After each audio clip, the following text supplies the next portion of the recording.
anything specific should definitely be discussed with an attorney. This is more educational purposes.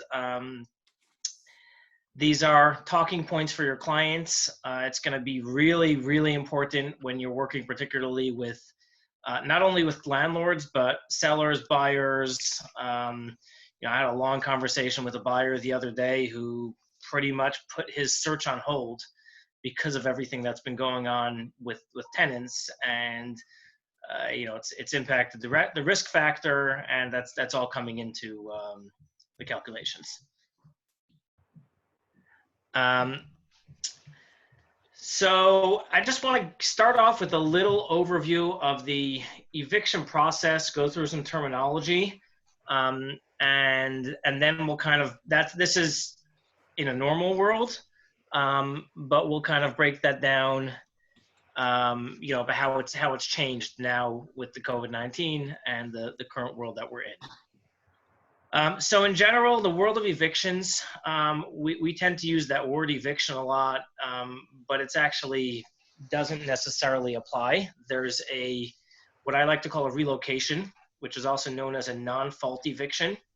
This is something for a reason that, as it says, that it's not a fault of the tenant. So for example, in a situation where the landlord is allowed to relocate the tenant, they sell the property, somebody wants to move in, it had been leased, they give them notice, 60 days, 90 days, 30 days, whatever it is, depending on the situation. They provide that notice and then they have to leave. And then what we typically call evictions is known as an unlawful detainer. And that's the legal term for it. And the court uses that word because the landlord, property owner is alleging that the tenant is unlawfully detaining the property, meaning they've either broken the lease or they've failed to comply with a notice that they've received, or they haven't paid the rent. For whatever reason, they're unlawfully detaining the property, and then that goes through the court process, and that's typically what we hear being called evictions. And another thing that we're seeing a lot more and more now is there was a lot of talk, back in December, January about the statewide rent control, but we've had the rent stabilization ordinance here in Los Angeles. And by the way, everything I'm saying here is pretty much applying to Los Angeles City. There are statewide things that I'll reference, but for the most part, I'm talking about here in LA City. So we've had the RSO, the Rent Stabilization Ordinance, which applies to any property that is 2 units or larger, built prior to 1978. I believe it's October 1978. And anything that meets those criteria is considered under RSO. Now, the real difference that we're seeing right now with RSO properties and non-RSO is there's been a lot of, with all the measures that the city's been doing, they're much more at liberty to put restrictions on RSO properties. 1995, there was a measure that was passed by the voters called the Costa-Hawkins Act, and Costa-Hawkins, what essentially said was that there are no new properties that can fall under the city's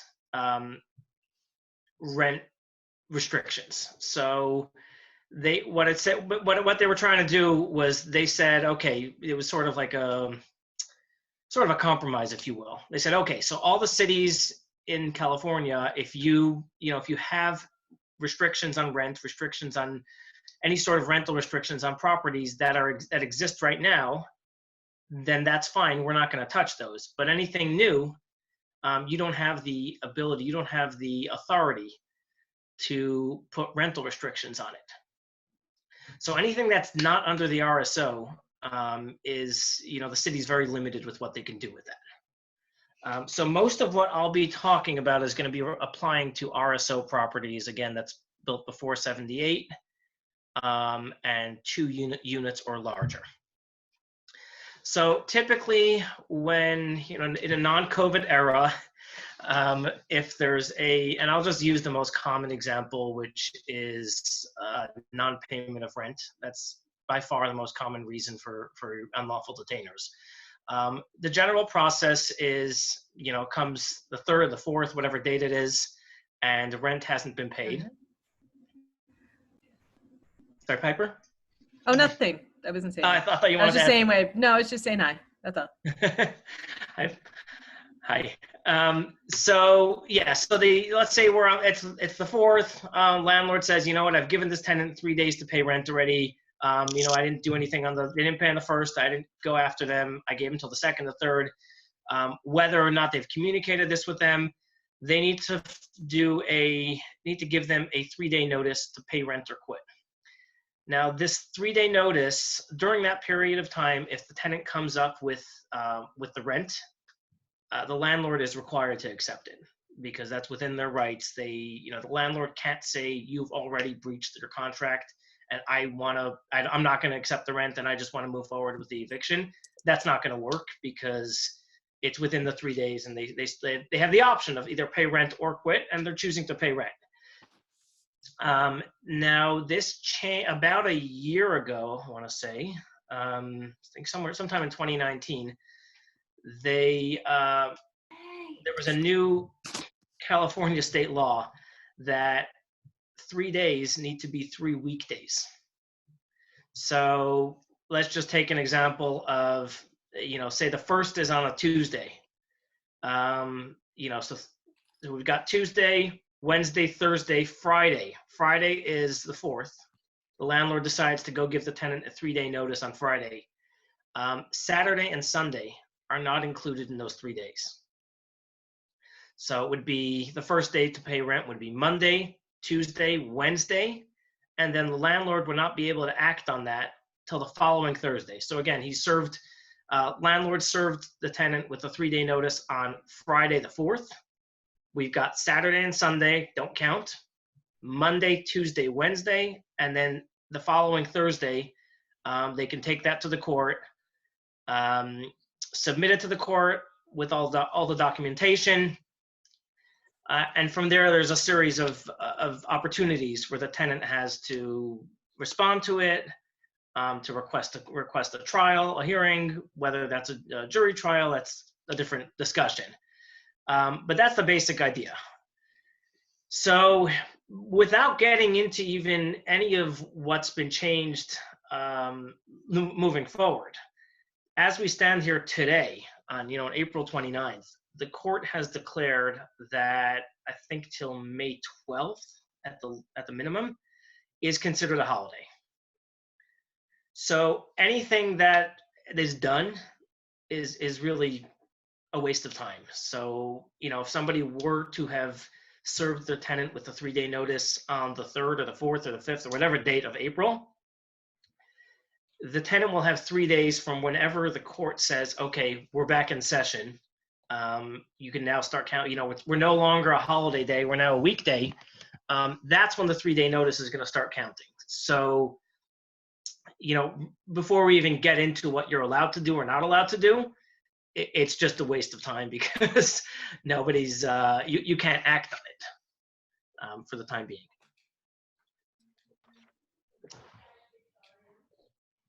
Now, that aside, there are two main ordinances that are in place. There's a state ordinance that Governor Newsom issued, and then there's a city ordinance which extends it a little bit. What Governor Newsom said is that any evictions related to any COVID-related non-payment cannot be evicted for 60 days after the end of the emergency. So they've defined COVID-related as it's a pretty loose term. It can be somebody who got sick, somebody who lost their job due to current conditions, somebody who's caring for a family member who's sick, if somebody is no longer able to work or no longer able to work their full hours because they're at home caring for children who are home because of COVID-19, that's considered a COVID-related issue.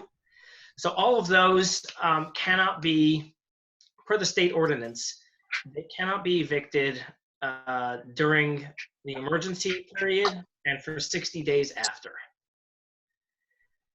Now, the state ordinance says very clearly, and then there's a city as well, which I believe extends that. I'm not entirely sure, but I believe it extends it from 60 to 90 days.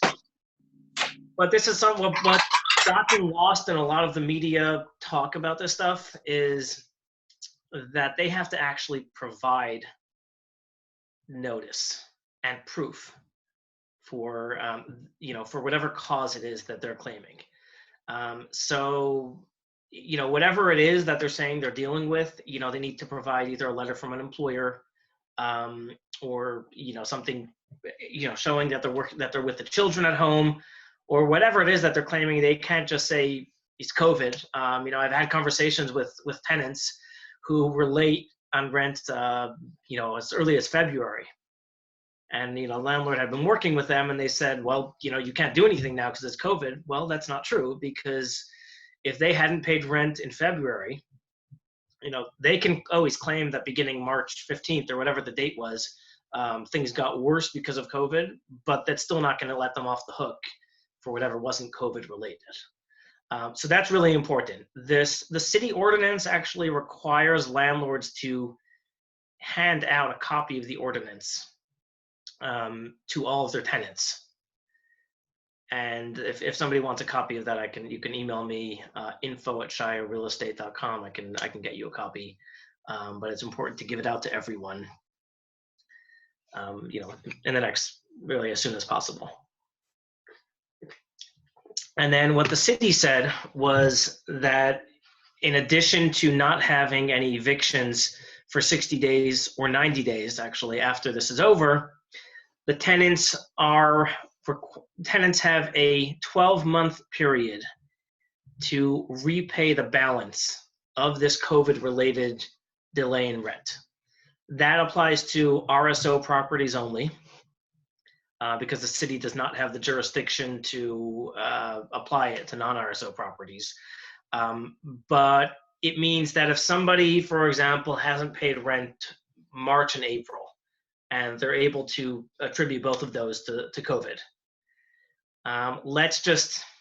Hopefully this is all going to be over. Let's just say we call it May 15th. That may be a little too hopeful, but I'll just use it as an example. So May 15th, we've got 2.5 months, let's even call it 3 months, that they were not able to pay rent because of COVID. So that brings us to June 1st. June 1st, they're required to pay June's rent as per the regular schedule. So all bets are off with that. But they also have 12 months to repay that 3-month balance that they're behind. And there was an ordinance that the city was trying to apply to basically separate that and say, okay, this is actually not debt that's attached to their lease. This is debt that's consumer debt. It didn't pass in city council, so thankfully for that. That was just another hurdle people were having to work through. But to summarize, they would need to pay June's rent immediately. That's going to go on a regular schedule. But the back rent that's owed that was tied into to COVID they're going to have 12 months to pay back.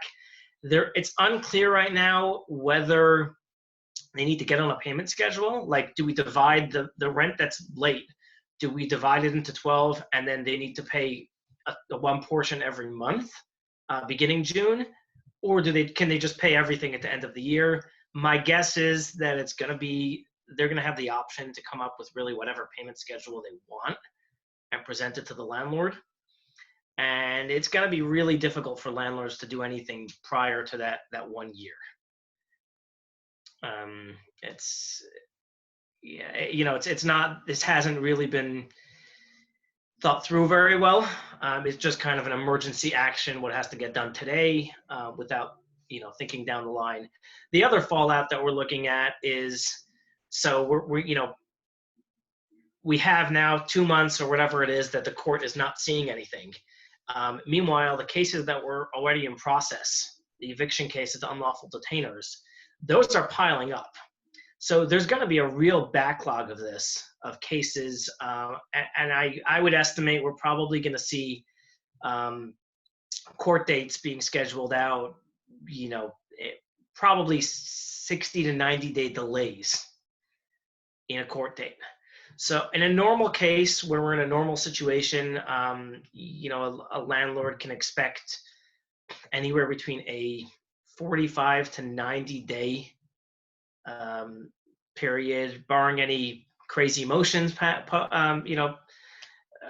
by the filed by the tenant. And assuming it's a fairly straightforward case, we're generally looking at actually 60 to 90 or 60 to 120 days from the day that they serve their 3-day notice until they get possession of their place back. I would not be surprised if we see that extended by at least 60 days in light of all this. Even besides for the fact that we're not going to be able to file the evictions, there's going to be such a backlog. The cases are going to be this much more complicated because there's just more layers that are involved here, and there's going to start, we're going to start seeing all sorts of tenants claiming it was COVID related, landlords claiming it was not, and it's just going to really build up. Another thing that's in part of the ordinance, and this is again on the state level as well as the city level, is there are no late fees allowed during this emergency period. So anyone who I strongly recommend that people don't even attempt to do to ask for a late fee. It's definitely not going to stand up in court, and it's also just not the right way to go about this. What I've done personally for my properties, and I've advised some clients to do this as well, is we are preemptively offering incentives to pay earlier in the month. Because what it really boils down to is, generally speaking, tenants have incentive to pay. It's that they get hit with the late fee. They have incentive to pay, at any point during the month, because then they're being faced with an eviction. So what we've got here is a situation where time is not really a factor. They can choose to pay now. They can choose to pay next week. They can choose to pay any time over the next 12 months. So what we've decided to do, and we'll see how this plays out as we get into May, but it's been received really well so far, is I've reached out to all my tenants, and again, I've told my clients to do the same, and I've said, okay, we're trying to help. We want to do whatever we can. I wish I could give free rent. Most landlords do, but the reality is that most landlords are not a multi-billion-dollar corporation, and we rely on this to pay our bills, and we have upkeep of the property, and we have our expenses. But we're going to offer a discount of X number of dollars if rent is paid by the 4th. And what this does is a few things. Number one, it shows empathy. The landlords are not just pretending nothing's wrong and that nobody's going through a hard time, because we all know that that's, it's really tough for everyone. I've got one unit with a few roommates. They all worked in food service, restaurant, bars. So, overnight their paycheck dried up. So, we have to acknowledge the fact that that's happening. But, this incentivizes them. Hey, there is a reason for me to work on this and make this bill a priority, because it's going to save me money. So I think that those two are really what's going to go a long way. And I've broken down the math. I meant to have a spreadsheet and sort of share this. I didn't have a chance to put that together. But just to kind of break down the math on why that would make sense, why that would make sense to do. I'll hit that in a second. So there's a couple of questions. Just going to try to address them. Does a state action of rent stabilization supersede the city? Yes. The state has, anything the state does supersedes the city.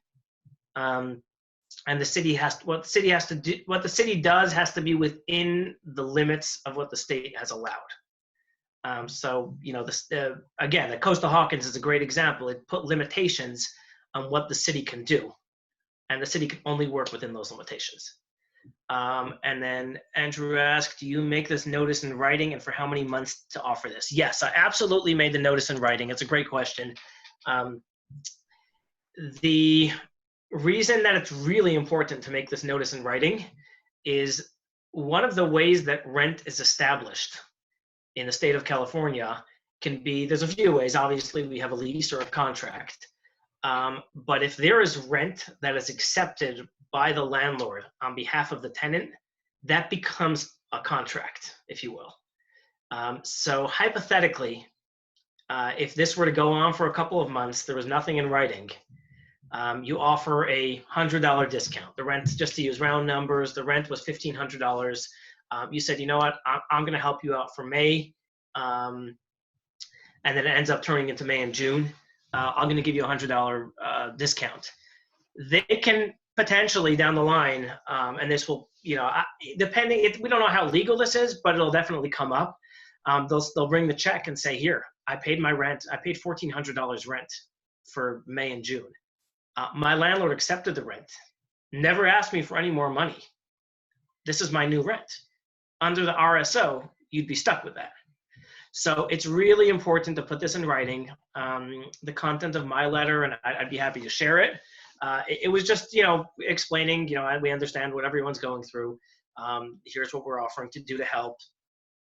We're offering, you know, a discount. I think most, it was around $100 for if you pay $100, and the conditions to get this discount are, number one, you need to be current on your rent. So if you have a balance for March, I'm sorry, we're not penalizing you for that. You're just not eligible for the discount. And number two, it needs to be paid, rent needs to be paid in full by the 4th. So I'd be happy if anyone wants to shoot me an email, I'd be happy to share that, but absolutely do that in writing. Okay, Charlotte asked, do you know if any of this affects new tenancies? Yes. Yes, new tenancies have the same protections that the other one, that every tenant has.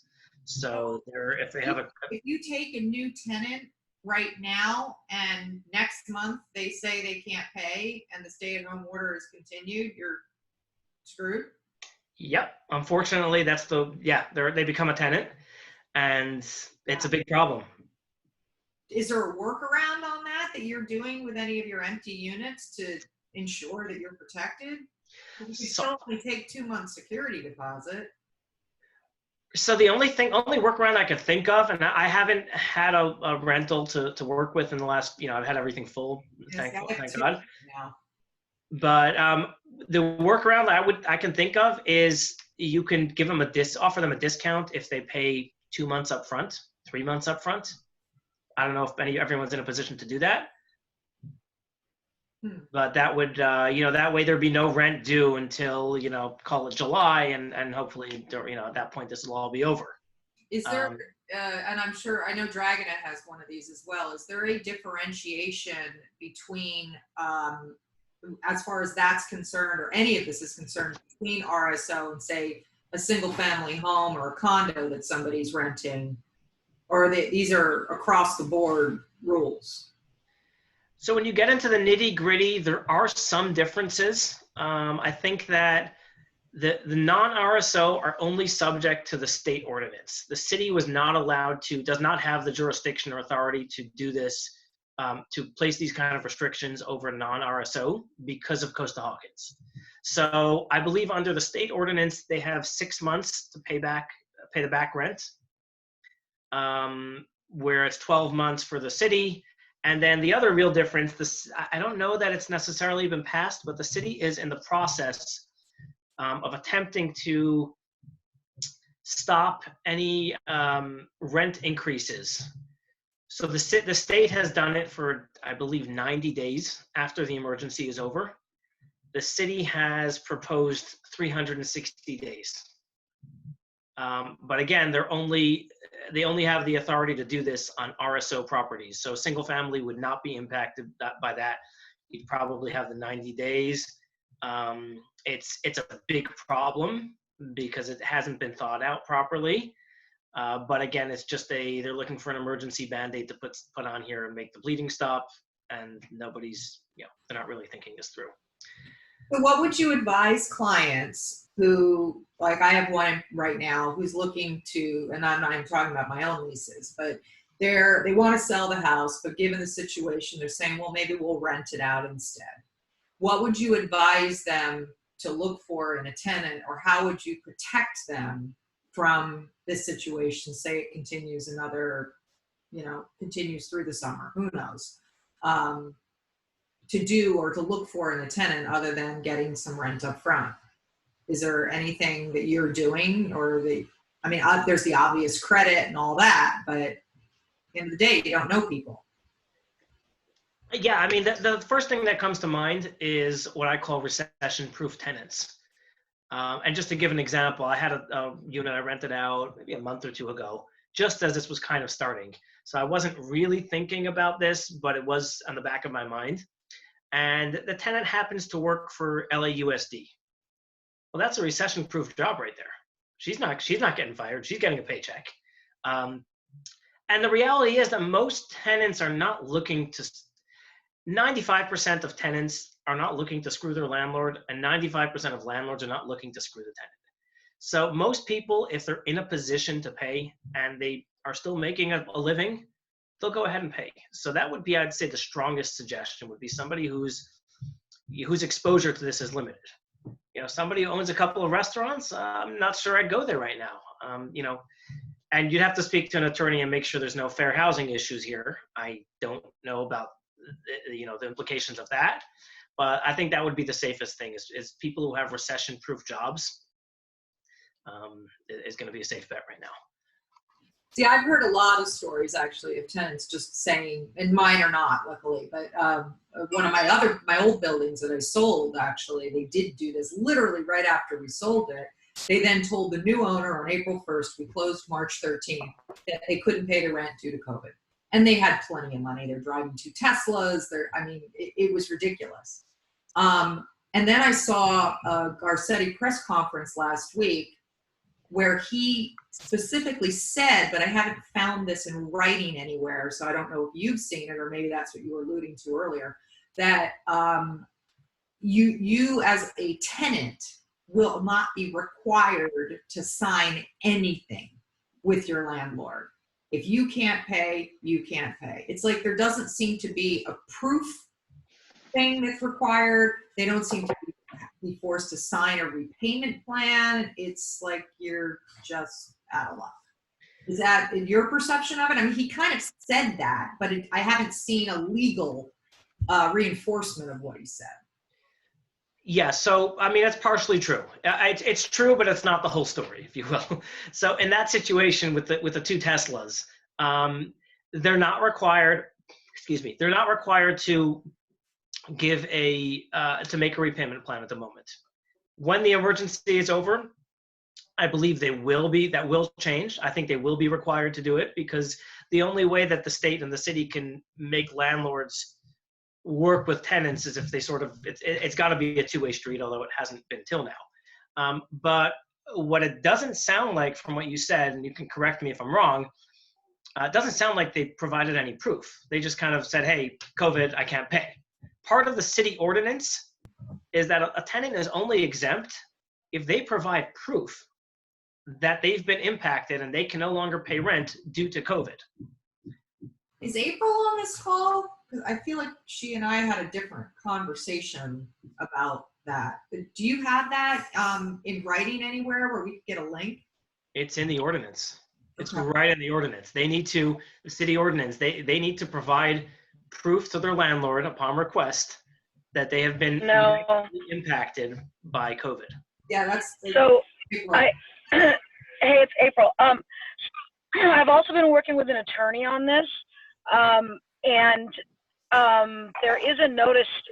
Can't ask them for that, However, it's recommended they keep on their file evidence of such for court if it goes to court. So we're not allowed to ask them for evidence, but they need to be, it does need to be COVID related.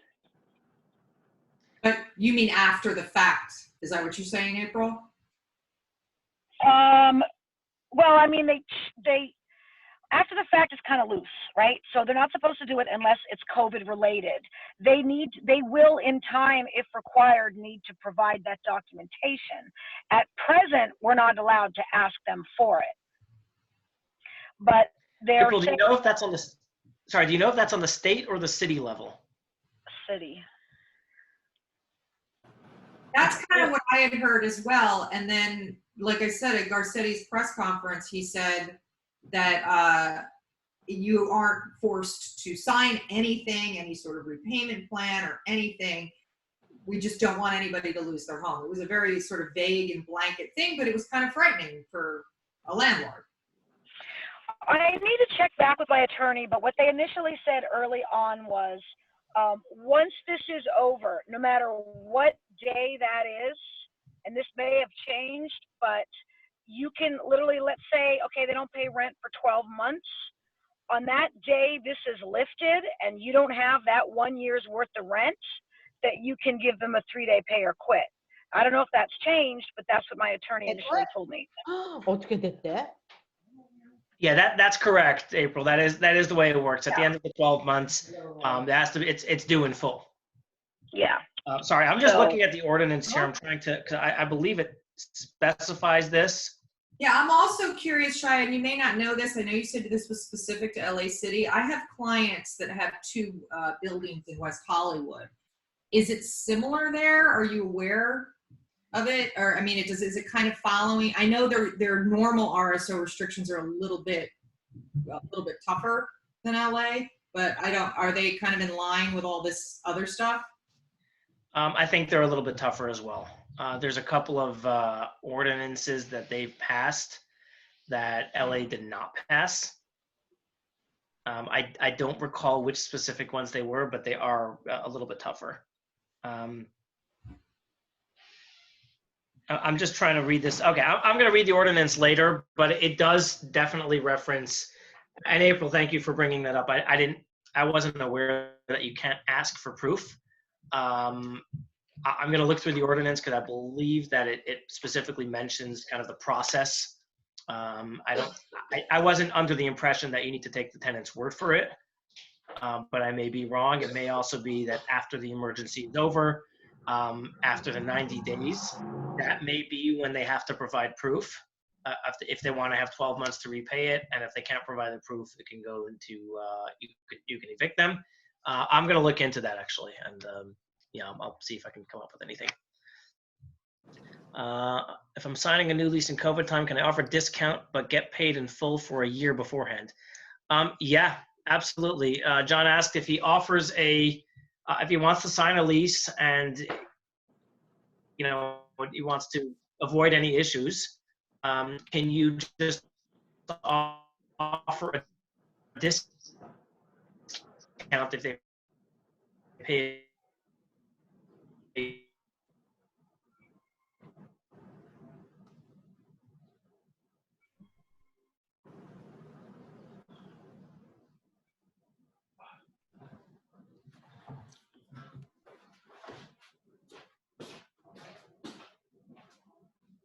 Did anyone else lose Shia? Yes. I can't hear him. Yes. Yeah, we lost him.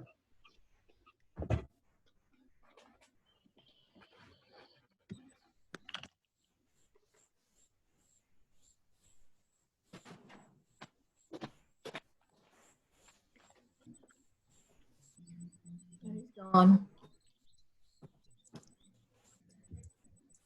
It's gone.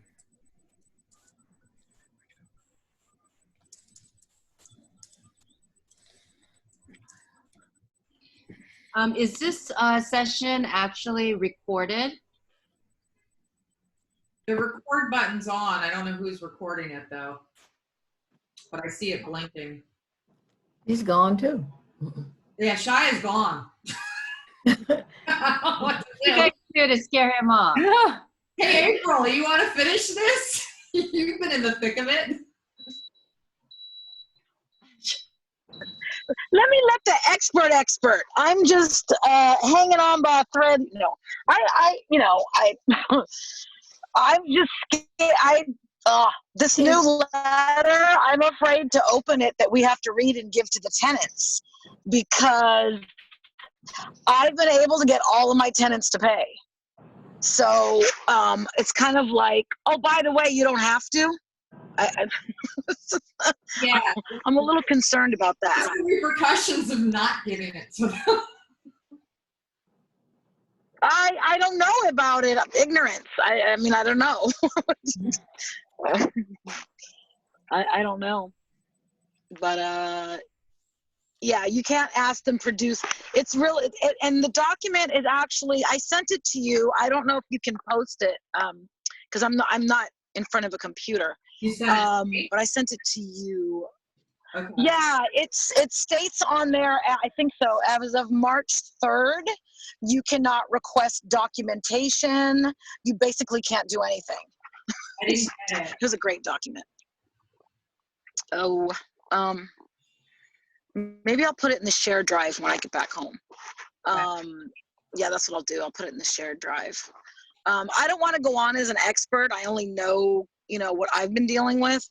And it doesn't look good for landlords. So I would go off of what Shai is doing and what he's recommending because I don't want to speak and give ill advice, but it's definitely in the tenant's favor. I have a question to follow up John Lee's question. If you took a year discount up front, would that make your new rent the discounted rate and your future rental adjustments based on the discounted rent? Do you know? Does anyone know? Again, I'm not an expert, but you would need to very clearly document that it's a discount, your rent remains X. You'd have to really detail it out to be very clear that it's not. But I really wouldn't do that without double checking with an attorney on that one because you can really set yourself up. Thanks. Yeah.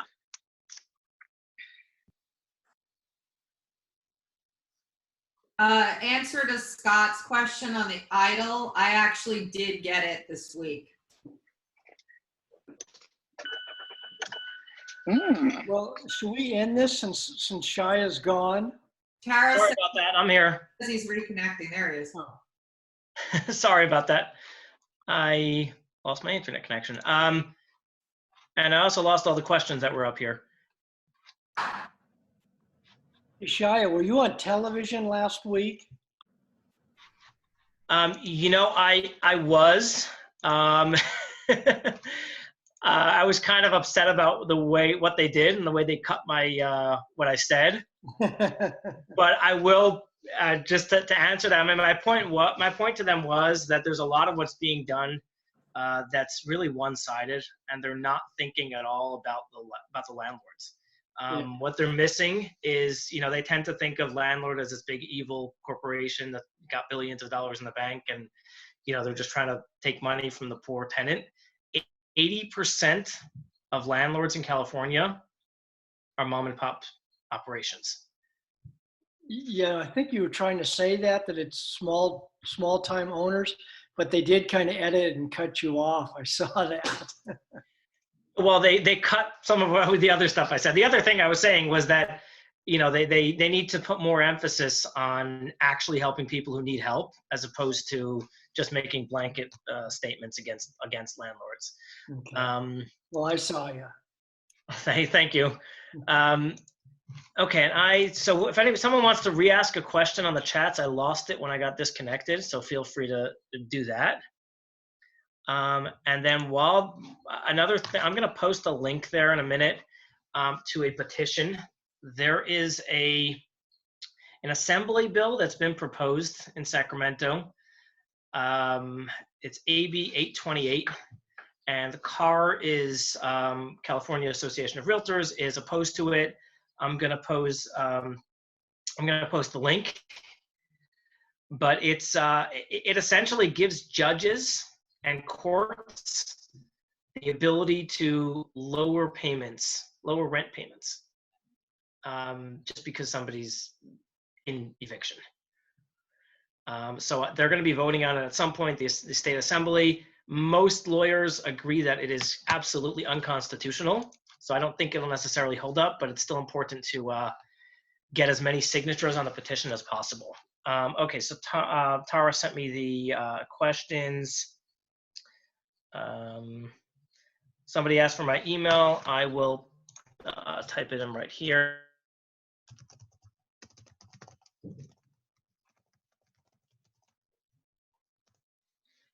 Okay, and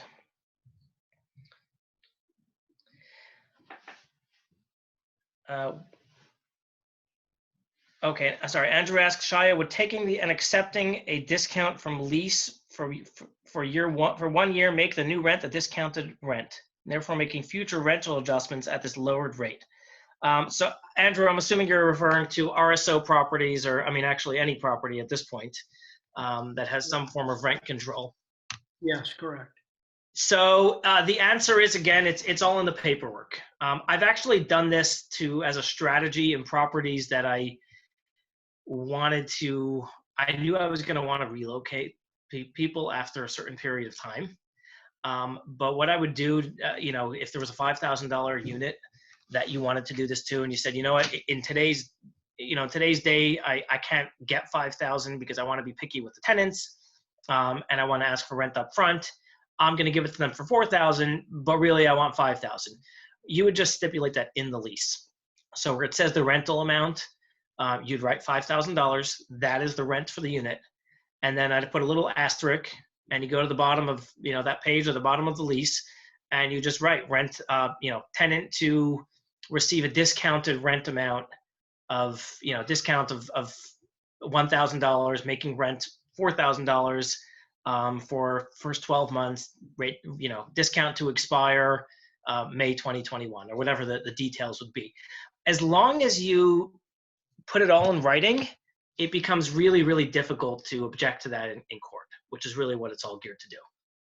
So yeah, that's, with everything that you do with all this stuff, just writing, signed by everyone, just so it's documented, because when it comes up, these are things that are all going to be used against you. And you can do that on a 1-year lease. It wouldn't have to be like a 2-year lease where the second year is different. Like it would just change your adjustment for this if they just ended up renewing. Is that what you're saying? Most leases that I've seen, at least in California, have a stipulation that they automatically roll into a month-to-month at the end of the lease,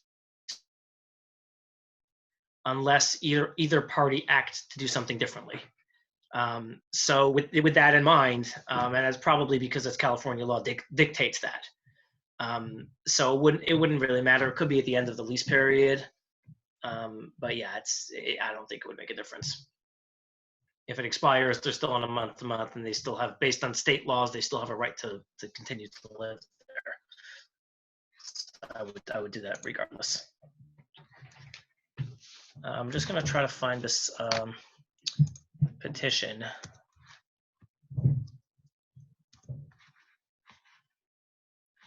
Is this the petition that was trying to just lower rents across the board by 25%?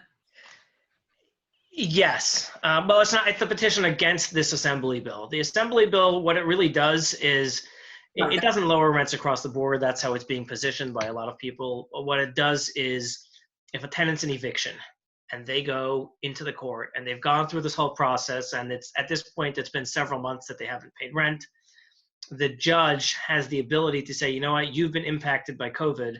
I'm going to lower your rent by 25% for 6 months, a year, or whatever it is. But it opens up the door for a lot of, government power and court power that really should not be. Should not be that way. The court should not be, if two individuals made a contract that was legal, the court really should not be intervening and changing the contract terms. That's not within their authority or jurisdiction. So it's really important. Carr is asking people not to post it on social media. My guess is that They don't want to stir up tenant activists who are stirred up already. But pretty much everyone across the board is opposed to this this bill. Oh, I actually. Can I also just ask how are you seeing, I mean, you said you don't have any market units on the market right now. Are you seeing rates coming down? I mean, just for people that are trying to sell multi-unit properties, some of them being delivered vacant, are you seeing the projected rents actually changing now? I mean, a landlord's projected rent is kind of like a seller's list price, which may or may not be, may or may not have anything to do with reality. So I don't think rent rates have come down yet. What I have seen is, landlords are having flexibility in pricing because there's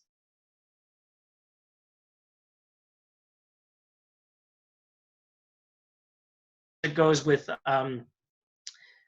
as far as prices of the properties, yeah, that's okay. As far as prices of the properties, it's still people are getting scared off because there's an added element of risk that we weren't factoring in 2 months ago. Traditionally, if there was a unit that was rented below market value, so say you had a unit where a building where every unit is rented at $2,000, and then there are two of the units that are rented at $900 because the people have been there forever. That was security. You knew that the $900 is coming in, and you knew that if they tried messing around with anything, they'll get evicted, and then you can rent it at market rent. That's all changed. That's all changed in a matter of days. So I mean, I have a client who's been looking for something.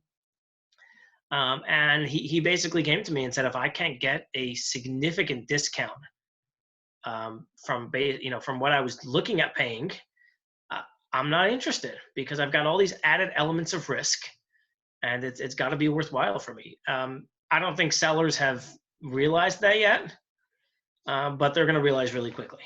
It's an added element of risk, and especially if in RSO buildings, that if the city gets their way and passes a 360-day moratorium on rent increases, well, your upside's gone.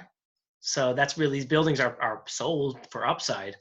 So I mean, I think we're going to see lower prices, and I think we're going to see cap rates come up a little bit because they've got to factor in that risk. I mean, for me, that's been the most interesting thing to watch, just of this whole thing that we're going through, is there were, the commercial end of properties, there were what was considered low risk before is not low risk anymore. A year ago, if you were, there were tenants who were considered, really good to, good for their money, and that's all changing. So everything we know is changing, and yes, I think it's going to trickle down into prices. I forgot to mention something earlier, by the way. No fault evictions, which would be, you want to use the property for yourself, you want to tear it down, you want to move family in there, anything that's allowed under the law, those are also not allowed at the moment. I believe that's for 90 days, either 60 or 90 days after the emergency is over. So again, if you have clients who are buying a tenant-occupied property and they plan to move in there or move their family in there, question is if the transaction is really hinged on that. I would just tell them walk over to the tenants and offer them some money to leave. If it's a $1 million property and they offer $5,000 or $10,000 just to call it quits, chances are the tenant will take it. They can probably get a great deal on a lease right now because landlords need to get their places leased up, and and they don't have to deal with all this, all the waiting and all the issues that can come up with that.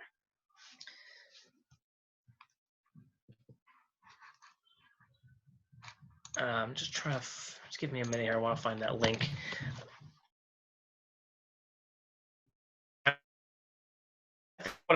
However, if anyone has other questions, I'd be happy to address them to the best of my ability.